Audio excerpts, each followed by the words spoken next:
तो मैं बता दूं कि ये कक्षा 10 के लिए बहुत ही इंपॉर्टेंट वीडियो होने वाला है, क्योंकि आज की इस वीडियो में हम द्विघात बहुपद निकालना सीखेंगे, जो आपकी बहुपद चैप्टर में बहुत ज़्यादा इंपॉर्टेंट है, पर बहुत लोगों को समझ में नहीं आता है कि द्विघात बहुपद कैसे निकाला जाता है।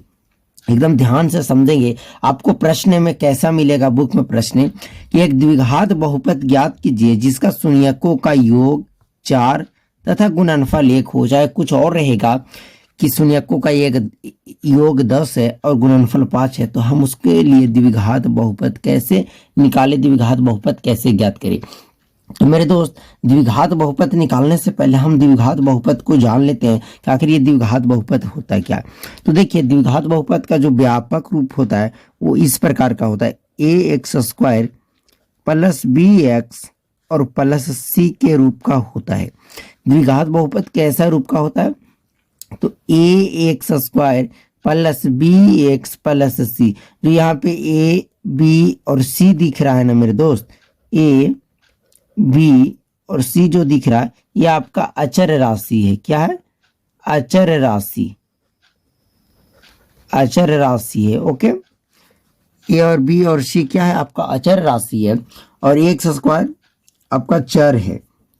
तो जो द्विघात बहुपद का व्यापक रूप, यानी व्यापक रूप कहने का मतलब कि जो द्विघात बहुपद होता है वो इसी रूप का होता है, ax² plus bx plus c का रूप का होता है। तो देखिए, बोल रहा है कि द्विघात बहुपद निकालिए जिसका योग 4 है और गुणनफल 1 है। ध्यान से समझिएगा।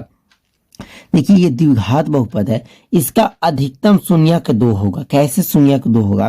क्योंकि इसका अधिकतम पावर कितना है मेरे दोस्त, इसका घात जो है वो अधिकतम 2 है। तो द्विघात बहुपद का जो शून्यक होता है, शून्यक होता है वो कितना होता है? 2 होता है। शून्यक कितना होता है? कोई भी पूछ दे कि द्विघात बहुपद का शून्यक कितना होगा, तो द्विघात बहुपद का शून्यक 2 होगा। तो देखिए, द्विघात बहुपद का शून्यक 2 होता है। अब यहाँ से आपका शून्यकों का योग 4 दिया हुआ है और गुणनफल 1 दिया हुआ है। अब पूरा प्रश्न क्या है, ध्यान से समझिएगा कि एक द्विघात बहुपद निकाले जिसका शून्यकों का योग 4 तथा शून्यकों का गुणनफल 1 है।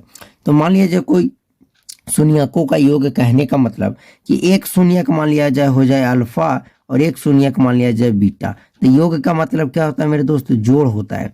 योग का मतलब क्या हो होता है? जोड़। तो अल्फा प्लस बीटा आपका दिया हुआ है 4, और शून्यकों का गुणनफल, शून्यक है अल्फा और बीटा, तो इसका जो गुणनफल है वो आपका 1 है। समझ में आ गया ना कि अल्फा प्लस बीटा बराबर है 4, अल्फा इंटू बीटा बराबर 1। तो देखिए, द्विघात बहुपद बराबर क्या फॉर्मूला होता है, आपको लगाना है हमेशा। द्विघात बहुपद कभी भी आपको निकालना रहे, क्या? द्विघात बहुपद आपको कभी भी निकालना रहे मेरे दोस्त, आपको फॉर्मूला जो लगाना है एकदम ध्यान पूर्वक समझिएगा। कभी भी शून्यकों का योग या गुणनफल पता है, चाहे आपको शून्यक पता है तो आप अल्फा, 2 शून्यक होगा द्विघात बहुपद का, तो एक शून्यक अल्फा एक बीटा, तो अल्फा प्लस बीटा निकाल लीजिएगा, अल्फा इंटू बीटा निकाल लीजिएगा और द्विघात बहुपद निकाल लीजिएगा। तो आइए द्विघात बहुपद का जो सूत्र होता है वो समझते हैं। होता है x² minus alpha plus beta into का x करना है, और प्लस में आपको अल्फा इंटू बीटा करना है मेरे दोस्त। बस आपको ये जो फॉर्मूला पता हो जाएगा तो आपके लिए इतना ये इजी हो जाएगा द्विघात बहुपद ज्ञात करना कि आप सोच भी नहीं सकते हैं। अब देखिए, x² तो x² रख दीजिए, और माइनस है तो माइनस। अब बताइए तो कि अल्फा प्लस बीटा का मान क्या है, तो अल्फा प्लस बीटा का मान है 4, तो हम यहाँ रख देंगे 4। ओके, अब करेंगे प्लस, तो आपका जो द्विघात बहुपद का फॉर्मूला होता है x² minus alpha plus beta into x plus alpha into beta. तो x² के सामने x² लिख दिए, माइनस था तो माइनस लिख दिए, अल्फा प्लस बीटा का मान 4 है तो अल्फा प्लस बीटा का मान रख दिए 4, x है तो x, प्लस है तो प्लस। अल्फा इंटू बीटा का मान कितना है मेरे दोस्त, तो बोलिएगा कि अल्फा इंटू बीटा का मान है 1। अब इसको जब हम करेंगे तो हो जाएगा x² माइनस, जब ब्रैकेट तोड़ेंगे तो 4x हो जाएगा और प्लस का 1।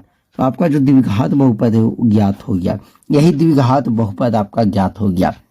तो मेरे दोस्त, द्विघात बहुपद जब भी आपको ज्ञात करना है, आपको ये फार्मूला लगाना है, x square minus alpha plus beta into x plus alpha into beta, x square minus alpha plus beta into x plus alpha into beta. अगर आप ये फार्मूला यूज कर लेते हैं, आपको जीवन में कभी भी द्विघात बहुपद ज्ञात करना रहे तो यही फार्मूला लगाना, आपको दिक्कत नहीं होगा।